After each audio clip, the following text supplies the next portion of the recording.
in a Chicago cafe. The chefs are the best and the menus are so gourmet. The best cuisine on the scene is in Chicagoland, USA.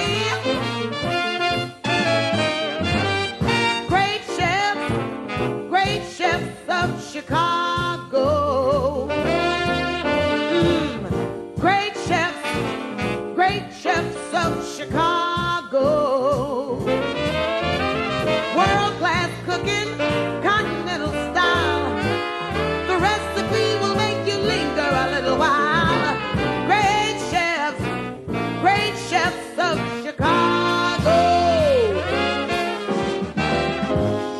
Welcome to Great Chefs of Chicago, a television masterclass with chefs of some of the finest restaurants in the Chicago metropolitan area. This time, the Cottage and Chef Carolyn Buster. Born on a farm near Hammond, Indiana, she was the youngest of 7 girls and began cooking early. As with many of the new generation of American chefs, she did not wend her way through the European apprentice system, but studied here and abroad, then worked a stint with Louis Zathmary of the bakery in Chicago. Chef Buster, with husband and co-owner Jerry, opened the Cottage over a decade ago in Calumet City. It is a curious location for the recreation of a French country inn. Calumet City has traditionally been a manufacturing site for Chicago and has been over the years informally annexed into the metro galaxy. It is not exactly Lyon. One food writer described it as the culinary wilds of Chicago.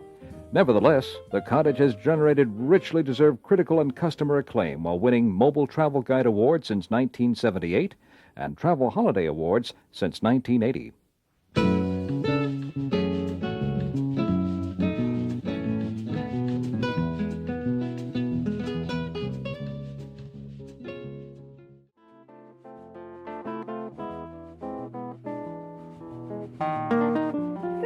Interesting recipe, and one that has been very, very popular over the years at the Cottage. We have many guests who come and absolutely refuse. In fact, I'm quite certain they haven't tasted any of our other desserts.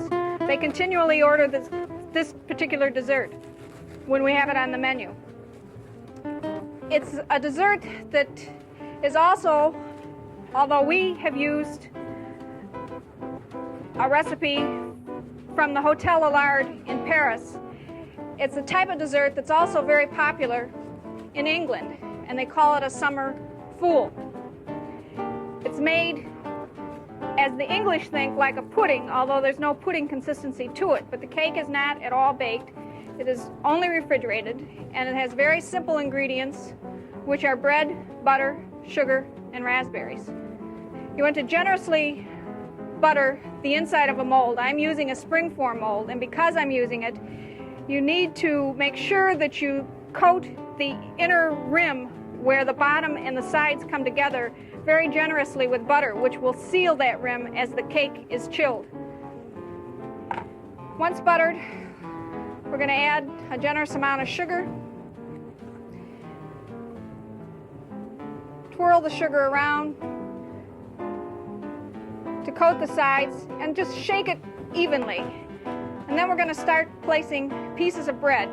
It's easier to work with bread if it's a day old. If it's too fresh, it's very difficult to cut.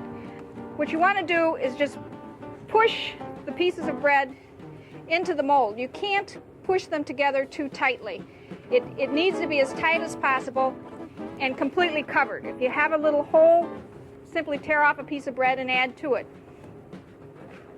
It's not important to completely spread the butter to every surface. You want a few holes because that is where all the juice from the raspberries are going to soak through and soak into all the bread. If you totally seal off any corners or cracks, the juice has nowhere to go, and you're going to have bread remaining. Then once again, we're going to put a generous amount of sugar, and then a generous amount of raspberries. And you want to use the juice. This time of the year, fresh raspberries are not available, and we use fresh frozen raspberries, which are packed with just enough sugar to create the juice, which is very desirable. If you're using fresh berries, then they must be sugared and let sit for a few minutes to get the juice coming out.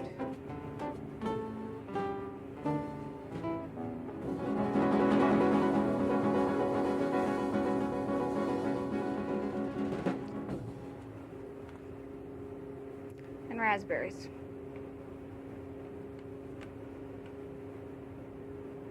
It may appear that I'm overflowing the mold that I'm using. You want that effect because you're going to weight this down and press it in, and it's going to compact. So you want the top to be slightly rounded. And by the time it is weighted and chilled, all that juice is absorbed by the bread, and that's what gives the pudding consistency.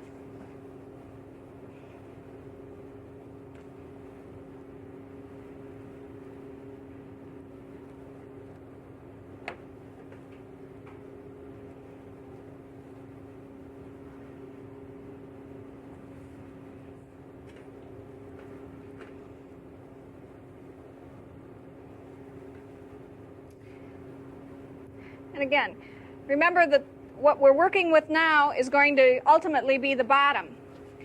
So it's not too important how many pieces, and in reality, you can use any number of pieces to make the cake because it will all compress together. We're going to take a piece of saran, cover it,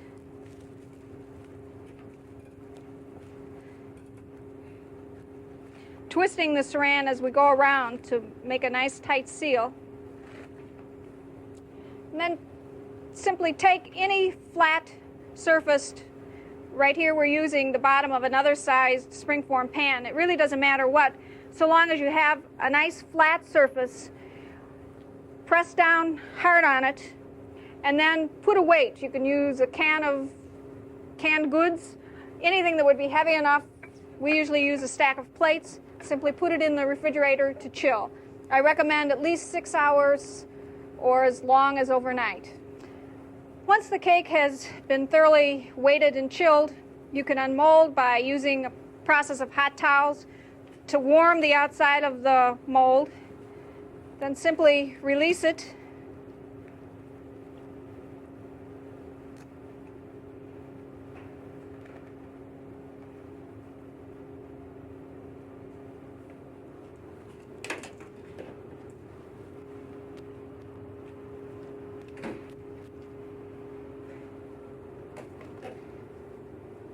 And then as we do, we pour a little more sugar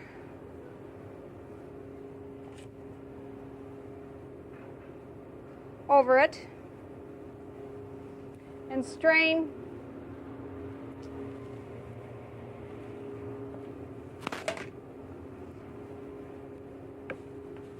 And strain a little of the raspberry juice from the raspberries that weren't needed.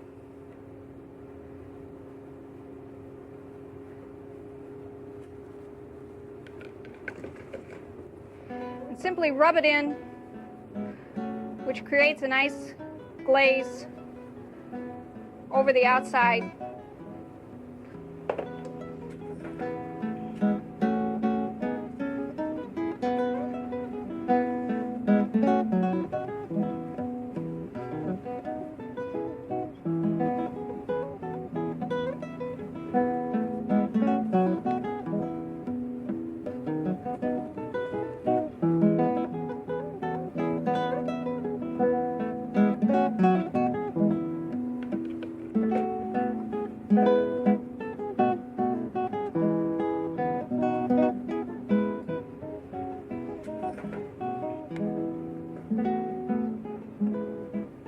Raspberry cake is served with sour cream sweetened with brown sugar.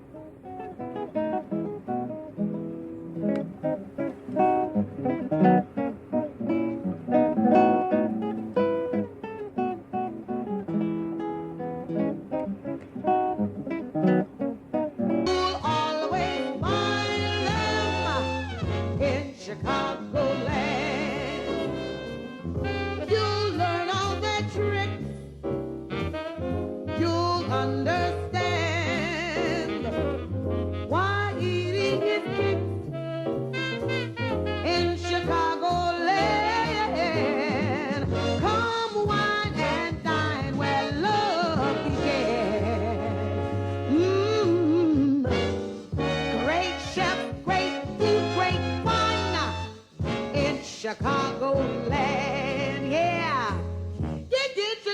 Chicagoland.